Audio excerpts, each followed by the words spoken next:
Salam, salam kasih, damai dan sejahtera. Tuhan memberkati, menyertai dan melindungi. Salve. Mari kita buka kegiatan bimbingan, penyuluhan dan katekese kita pada hari ini dengan berdoa. Dalam nama Bapa dan Putra dan Roh Kudus. Amin. Allah Tritunggal yang Maha Kudus, kami bersyukur di hadapan-Mu karya agung mulai mempersatukan kami di tempat ini. Kegiatan rutin kami, bimbingan, penyuluhan dan katekese ini membuat kami semakin mencintai Dikau. Berkatilah kami pada masa Prapaskah ini agar kami selalu bertobat kepadamu dan kami selalu mengimani Dikau, ya Yesus Kristus, Tuhan dan Juru Selamat kami. Semua doa ini kami serahkan dengan perantaraan Tuhan kami Yesus Kristus, yang hidup dan meraja kini dan sepanjang segala masa. Amin. Dalam nama Bapa dan Putra dan Roh Kudus. Amin. Bapak-bapak, saudara-saudara yang terkasih, materi kita pada hari ini adalah sakramen dan kehidupan kita sehari-hari. Tak seorang pun akan mengatakan kalau diterima sakramen-sakramen, maka usaha sendiri, kegiatan pribadi kurang perlu.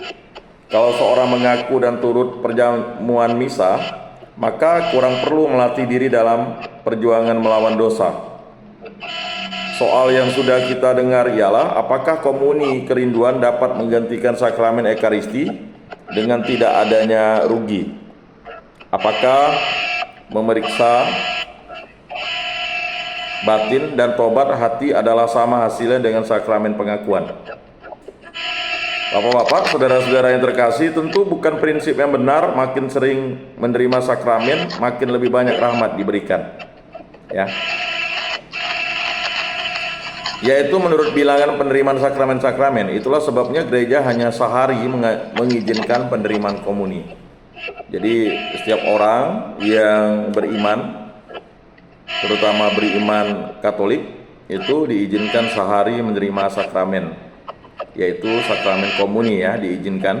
Tetapi tidak menutup kemungkinan sakramen-sakramen yang lainnya pada waktu itu juga diterima. Bisa jadi, ya, paginya sakramen komuni kudus, kemudian siangnya sakramen tobat, ya, bisa jadi. Tetapi khusus untuk penerimaan sakramen komuni itu, ya, tetapi lihat lagi wujudnya, ya. Ada misa misalnya seperti misa requiem, kemudian paginya misa harian, ya, kemudian siangnya misa requiem, malamnya misa syukur, ya, itu dapat diterima, ya. Tetapi pada prinsipnya, karena hasil sakramen diberikan menurut kekuatan disposisi si penerima. Jadi kekuatan kita lah, ya. Jadi kalau orang yang sedang sakit itu, ya pasti penerimaan sakramennya lebih dikhususkan penerimaan sakramen untuk orang sakit, ya. Makanya, ya, sesuai dengan disposisi kekuatan si penerima. Demikian pernyataan Konsili Trente, dan disposisi itu tidak bertumbuh saja menurut seringnya penerimaan sakramen. Jadi pertumbuhan itu, ya, itu bukan hanya bertumbuh pada seringnya penerimaan sakramen. Jadi itu harus dipahami. Seseorang yang, ya, terlibat dosa berat, ya, walaupun dia aktif menerima sakramen Ekaristi atau komuni suci, dia hanya menerima yang namanya ritualnya saja, tapi rahmatnya tidak. Nah, itu harus dipahami. Maka jelaslah seseorang yang berdosa berat, misalnya dia berzina, kemudian keadaan perkawinannya bukan kawin dalam gereja Katolik, karena perkawinan gereja Katolik itu adalah perkawinan sakramental, maka penerimaan sakramen Ekaristi bagi dia hanyalah ritual saja, ya. Mengapa? Karena dia memutuskan hubungan cinta kasih dengan Allah. Walaupun dia rajin menerima sakramen-sakramen, setelah dia menerima sakramen pertobatan atau sakramen tobat, ya, dia berhak untuk menerima sakramen, khususnya sakramen Ekaristi. Tetapi kembali lagi, ketika sakramen tobat dia sudah terima, lalu sakramen Ekaristi dia terima, lalu dia kembali lagi ke kehidupan lamanya dalam keadaan dosa, maka ritual-ritual sebelumnya itu menjadi tertutup, dan rahmat pun itu menjadi tertutup bagi dia. Jadi ritual-ritual itu silakan dia ikuti, Ya, dia boleh ikut misa, tetapi pada prinsipnya untuk menerima sakramen Ekaristi, dia itu menutup rahmat itu. Jadi yang menutup rahmat itu adalah manusia sendiri, bukan Tuhan Allah. Maka itu harus dipahami sebagai orang yang berpribadi dewasa. Ya, dewasa dalam iman itu artinya bertumbuh terus. Rahmat Kristus bukan berasal dari sumber yang satu sakramen, yang kedua kehidupan batin dalam iman. Nah, itu juga ya. Jadi dia itu, rahmat Kristus itu bukan hanya bersumber ya, yang satu sakramen, yang kedua kehidupan batin dalam iman. Rahmat Kristus berasal dari Kristus sebagai sakramen dasar. Jadi sakramen dasar itu adalah Kristus. Dan Kristus Kurios adalah sakramen dasar di dalam gereja. Jadi sakramen yang dasar itu, atau moral fundamental kita, atau moral Kristiani kita, atau moral teologal kita, atau ya, fundament dasar kita itu adalah Kristus.